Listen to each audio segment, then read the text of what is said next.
அதுக்காக பிரயாசப்பட்டு ஓடிக்கொண்டு இருக்கிறீங்க அல்லவா?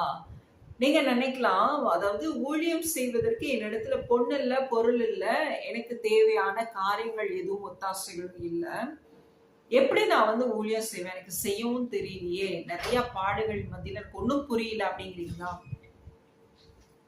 கர்த்தர் உங்களை கொண்டு ஒரு சித்தம் வைத்திருப்பாரானால், அந்த சித்தத்தை அவரே செயல்படுத்துவார். ஹல்லேலூயா. நீங்க நெருக்கத்தின் மரண இருளின் பள்ளத்தாக்குல நீங்க பிரயாணித்து கொண்டு இருக்கும் போது, இதுல இருந்து எப்படி என்னை தூக்குவார், நான் எப்படி வருவேன்னா, அந்த ஒரு டர்னிங் பாயிண்ட் அவரே செய்வார்.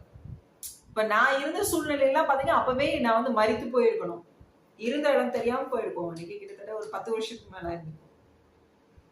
கர்த்தர் நான் அவருக்கு வேணும், இவ என்னுடைய ஊழியத்தை செய்யணும், இவள் என்னுடைய மகளா இருந்து நான் உயிரோடு இருக்கிறத எல்லாருக்கும் வெளிப்படுத்தணும் அப்படின்னு அவர் என் மீது அந்த